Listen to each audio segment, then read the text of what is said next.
नमस्कार दोस्तों। ओम श्री गणेशाय नमः। ओम नमो भगवते जय वासुदेवाय। श्री कृष्णा। आप सभी का दिन शुभ और मंगलमय हो। इससे पहले की कथा सुनने के लिए आप सभी का बहुत बहुत धन्यवाद। आज सुनिए आषाढ़ मास महात्म्य में आगे की कथा। श्री ब्रह्मा जी देवर्षि नारद को बताते हुए कहते हैं कि हे नारद, चक्षु तीर्थ रूप और सौभाग्य देने वाला है। आज ब्रह्मा जी चक्षु तीर्थ का वर्णन करने जा रहे हैं, तो आप सभी ध्यानपूर्वक सुनिए। श्री ब्रह्मा जी कहते हैं कि जहाँ भगवान योगेश्वर गौतमी के दक्षिण तट पर निवास करते हैं, वहाँ पर्वत के शिखर पर भवन नगर विख्यात स्थान है। वहाँ छात्र धर्मपरायण राजा भवन निवास करते थे। उसी नगर में वृद्ध कौशिक नाम के एक ब्राह्मण भी थे, जिनके वेदताओं में श्रेष्ठ गौतम नाम का एक पुत्र हुआ। गौतम की एक वैश्य के साथ मित्रता हुई। वैश्य का नाम मणिकुंडल था। इनमें एक दरिद्र था और दूसरा धनी था, तो भी दोनों एक दूसरे के हिता थे, सदा एक दूसरे की चिंता किया करते थे। एक दिन गौतम ने अपने धनी मित्र मणिकुंडल से एकांत में बड़े प्रेम से पूछा कि मित्र, हम लोग धन का उपार्जन करने के लिए पर्वतों और समुद्रों की यात्रा क्यों ना करें? अगर अनुकूल सुख ना प्राप्त हुआ तो समझना चाहिए कि जवानी व्यर्थ गई। धन के बिना सुख कैसे प्राप्त हो सकता है? अहो निर्धन मनुष्य को धिक्कार है। कुंडल ने ब्राह्मण से कहा कि मेरे पिता ने तो बहुत धन कमाया है, अब अधिक धन लेकर मैं क्या करूंगा? तब ब्राह्मण ने पुनः मणिकुंडल से कहा कि मित्र, जो धर्म अर्थ ज्ञान और भोगों से तृप्त हो जाए, ऐसा कौन पुरुष? प्रशंसक इन सब की अधिकाधिक वृद्धि ही समस्त शरीरधारियों को अभीष्ट होती है। इसीलिए वर्तमान समय में भी हर कोई धन कमाने के पीछे भागता है। जो प्राणी अपने ही व्यवसाय से जीवन निर्वाह करते हैं, वे धन्य है। जो दूसरों के दिए धन से संतोष लाभ करते हैं, वे कष्ट से ही जीते हैं। जो पुत्र अपने बाहुबल का आश्रय लेकर धन का उपार्जन करता है और पिता के धन को हाथ से नहीं छूता, वह संसार में कृतार्थ होता है। धनाभारती मान लिया और फिर घर से रत्न लाकर गौतम को देते हुए कहा, मित्र, इस धन से हम लोग सुखपूर्वक देश देशांतर में भ्रमण करेंगे और फिर धन कमाकर अपने घर को वापस लौट आएंगे। वैश्य तो अपनी सद्भावना के अनुसार सत्य ही कहता था, किंतु ब्राह्मण उसे धोखा दे रहा था। उसके मन में पाप था, किंतु वैश्य उसे ऐसा नहीं समझता था। दोनों ने आपस में सलाह की और अपनी माता पिता को सूचना दिए बिना ही धन कमाने के लिए देश देशांतर में चल दिए। उन्होंने अपने माता पिता को नहीं बताया कि हम परदेश में धन कमाने के लिए जा रहे हैं। तो रास्ते में वह ब्राह्मण सोचने लगा कि जिस किसी उपाय से हो सके वैश्य के पास जितना धन है वह सब ले लो। अहो पृथ्वी पर सहस्त्र सुंदर नगर है, जहाँ काम की अधिष्ठात्री देवी जैसी अभीष्ट भोग प्रदान करने वाली युवतियां भी है। अगर यत्नपूर्वक धन लाकर उनको दे दिया जाए तो वे सदा भोगी जा सकती है और फिर वही जीवन सफल है। किसी प्रकार वैश्य से अपने हाथ में आए हुए धन को कर उसका इच्छा अनुसार उपभोग करूं। यह सोचते हुए गौतम ने मणिकुंडल से हंसते हंसते कहा। उसके मन में पाप था, तो वह हंसते हंसते कहने लगा कि मित्र, पाप से ही जीवों की उन्नति होती है और वे मनवांछित सुख प्राप्त करते हैं। संसार में धर्मात्मा लोग दुख के ही भागी देखे जाते हैं, अतः एकमात्र दुख ही जिसका फल है, उस धर्म से क्या लाभ? अब वह ब्राह्मण अपने वैश्य मित्र को भी पाप के रास्ते पर चलने के लिए प्रेरित कर रहा है, जिसे सुनकर वैश्य कहने लगा, नहीं मित्र, ऐसी बात तो नहीं है। धर्म में ही सुख की स्थिति है और पाप में तो केवल दुख, भय, शोक, दरिद्रता और क्लेश ही रहते हैं। जहाँ धर्म है वही मुक्ति है। भला अपना धर्म क्या नष्ट हो सकता है? इस प्रकार विवाद करते हुए दोनों मित्रों में यह शर्त लग गई कि जिसका पक्ष श्रेष्ठ हो वह दूसरे का धन ले ले। तो वे बोले, अच्छा, अब हम चलकर दोनों किसी और से पूछते हैं कि धर्मात्मा प्रबल होता है या फिर अधर्मी? वेद से लोक का ही मत श्रेष्ठ है, क्योंकि लोक में ही धर्म से सुख होता है। इस प्रकार विवाद करके वे दोनों मित्र रास्ते में मिलने वाले सभी लोगों से पूछने लगे कि पृथ्वी पर धर्म प्रबल है या अधर्म? यह प्रश्न सामने आने पर कोई कहता कि जो धर्म के अनुसार चलते हैं उन्हें दुख ही भोगना पड़ता है और बड़े बड़े पापी मनुष्य सुखी रहते हैं। जब अधिकतर लोगों ने यही बात कही तो यह निर्णय सुनकर वैश्य ने शर्त के अनुसार अपना सारा धन ब्राह्मण मित्र को दे दिया। मणिमान धर्म बताओ में श्रेष्ठ था, वह बाजी हार जाने पर भी धर्म की ही प्रशंसा करता रहा। ब्राह्मण ने मान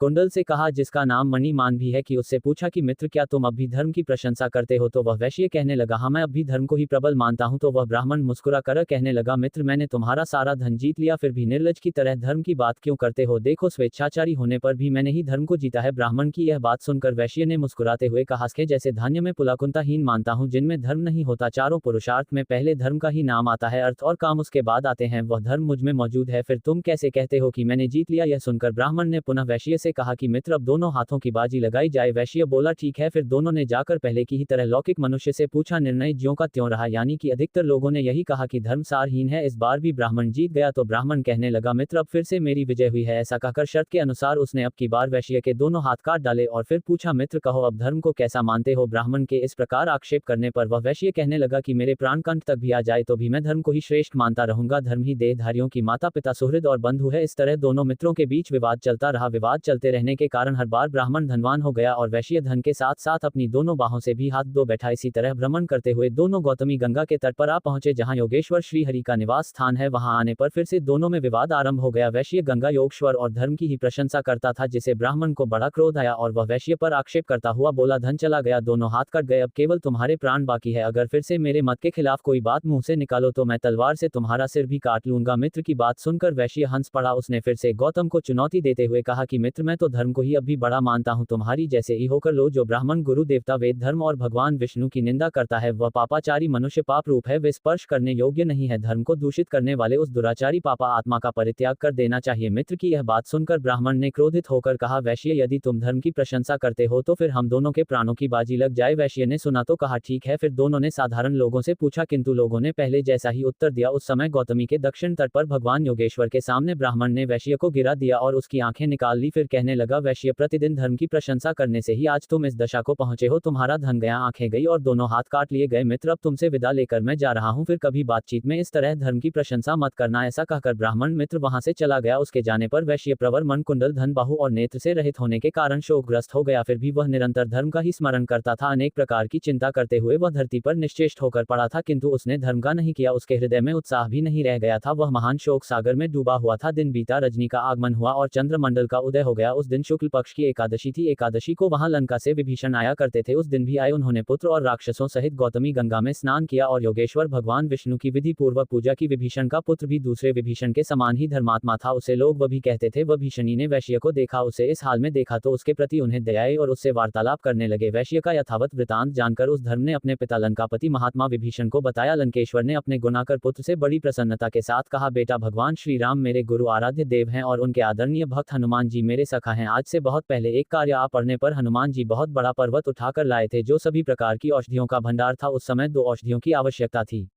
विशल्यकरणी और मृत संजीवनी। उन दोनों औषधियों को लाकर उन्होंने भगवान श्री राम को अर्पित कर दिया था। जब उनकी आवश्यकता पूर्ण हो गई तब वे पुनः उस पर्वत को उठाकर हिमालय पर्वत पर ले गए और वहीं रखा आए। उस समय जाते समय हनुमान जी बड़े वेग से जा रहे थे, इसलिए विलकरणी नाम की औषधि गौतमी गंगा के तट पर गिर पड़ी थी। जहां इस समय भगवान योगेश्वर का स्थान है वहीं वह औषधि है। उसे ले आकर तुम भगवान का स्मरण करते हुए इसके हृदय पर रख दो, इससे यह उदार बुद्धि वैश्य अपने संपूर्ण अभीष्ट को प्राप्त कर ले। वशन बोला, पिताजी अब मुझे शीघ्र ही वह औषधि दिखा दीजिए, विलंब मत कीजिए। दूसरों की पीड़ा दूर करने से बढ़कर तीनों लोकों में दूसरा कोई कल्याणकारी कार्य नहीं है। पुत्र की बात सुनकर विभीषण ने बहुत अच्छा कहकर पुत्र को वह औषधि दिखा दी। उसे मंत्रों से अभिमंत्रित कर उस वृक्ष की एक शाखा तोड़ ली और उसे ले आकर वैश्य के हृदय पर रख दिया। उसका स्पर्श होते ही वैश्य के नेत्र और हाथ ज्यों के त्यों हो गए। मणि मंत्र और औषधियों के प्रभाव को कोई नहीं जानता। वैश्य ने धर्म का चिंतन करते हुए फिर गौतमी गंगा में स्नान किया और योगेश्वर भगवान विष्णु को नमस्कार करके पुनः वहां से यात्रा की। उसने अपने साथ औषधि की टूटी हुई शाखा भी ले ली थी। अब देश देशांतर में घूमता हुआ मणिकुंडल एक राजधानी में जा पहुंचा जो महापुर के नाम से थी। वहां के महाबली राजा महाराज के नाम से प्रसिद्ध थे और राजा के कोई पुत्र नहीं था। एक पुत्री थी, उसकी भी आंखें नष्ट हो गई थी। वह कन्या ही राजा के लिए पुत्र समान थी। राजा ने यह निश्चय किया था कि देवता दानव ब्राह्मण क्षत्रिय वैश्य शूद्र गुणवान या निर्गुण कोई भी क्यों ना हो, मैं उसी को यह कन्या दूंगा जो उसकी आंखें ठीक कर देगा। मुझे अपने राज्य के साथ ही कन्या का भी दान करना है। महाराज ने यह घोषणा सब और कर दी थी। वैश्य ने घोषणा सुनी तो सुनकर कहा कि मैं निश्चय ही राजकुमारी की खोई हुई आंखें पुनः ला दूंगा। राज कर्मचारी यह बात सुनकर शीघ्र ही वैश्य को लेकर गए और महाराज को सारी बातें बताई। वैश्य ने उस शाखा का स्पर्श राजकुमारी के नेत्रों से जैसे ही कराया, राजकुमारी के नेत्र ठीक हो गई। यह देखकर राजा को बड़ा विस्मय हुआ। राजा ने पूछा, है प्रभु आप कौन है? वैश्य ने राजा से अपना सब हाल ठीक ठीक कह सुनाया। फिर कहने लगा, ब्राह्मणों के प्रसाद से तथा धर्म तपस्या दान यज्ञ और दिव्य औषधि के प्रभाव से मुझ में ऐसी शक्ति आई है। वैश्य का यह कथन सुनकर महाराज को अत्यंत आश्चर्य हुआ और वे बोले कि अहो यह महानुभाव कोई देवता ही होंगे, अन्यथा देवेतर मनुष्य में ऐसी शक्ति कहीं देखी नहीं जाती, अतः इनके साथ ही अपनी कन्या भी अवश्य दूंगा। मन में ऐसा संकल्प करके राजा ने कन्या सहित राज्य वैश्य को दे दिया। मनकुंडल राज्य को पाकर भी मित्र के समान संतुष्ट नहीं हुआ और वह सोचने लगा कि मित्र के बिना ना तो राज्य अच्छा है और ना सुख ही अच्छा लगता है। मित्र द्वारा इस तरह चले जाने के बाद भी वह वैश्य अपने ब्राह्मण मित्र को ही याद कर रहा था और उसके बिना उसे कुछ भी अच्छा नहीं लग रहा था। इस प्रकार वह सदा अपने ब्राह्मण मित्र का ही चिंतन किया करता था। इस पृथ्वी पर उत्तम कुल में उत्पन्न हुए साधु पुरुषों का यही लक्षण है कि अहित करने वालों के प्रति भी उनके मन में सदा कारू ही भरी रहती है। एक दिन महाराज मनकुंडल वन में गए हुए थे। वहां उन्होंने अपने पूर्व मित्र गौतम ब्राह्मण को देखा। पापी ज्वार ने उसका सब धन छीन लिया था। धर्माज मणिकुंडल ने अपने ब्राह्मण मित्र को साथ ले लिया, उसका विधि पूर्वक पूजन किया और धर्म का सब प्रभाव भी बतलाया। फिर समस्त पापों की निवृत्ति के लिए गौतम को गंगा में स्नान कराया। वैश्य के देश में जो सगोत्र बंधु बांधव थे उनको तथा गौतम ब्राह्मण के बंधु बांधव वृद्ध कौशिक आदि को उन्होंने बुलवाया और फिर सबके साथ देव पूजन पूर्वक गौतमी के तट पर यज्ञ किया। फिर शरीर का अंत होने पर वे स्वर्ग लोक को गए। वह स्थान मृत संजीवन तीर्थ, चक्षु तीर्थ और योगेश्वर तीर्थ कहलाने लगा। वह स्मरण मात्र से ही पुण्य देने वाला, मन को प्रसन्न रखने वाला और समस्त दुर्भावनाओं का नाश करने वाला है। देवर्ष नारद को चक्षु तीर्थ की महिमा के बारे में बताने के बाद श्री ब्रह्मा जी मौन हो गए। देवर्ष नारद ने श्री ब्रह्मा जी से इस महात्म को सुनने के बाद कहा, नारायण नारायण पिताजी, आज तो मैं धन्य हो गया था जी। इसके अलावा अन्य जो भी तीर्थ हो उसके महात्म का भी वर्णन कीजिए। तब श्री ब्रह्मा जी ने अन्य तीर्थों का वर्णन जिस प्रकार से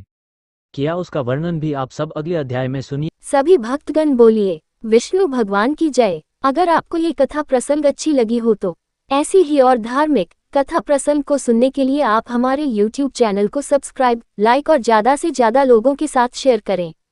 अपने विचार हमें कमेंट बॉक्स में ज़रूर भेजें। धन्यवाद।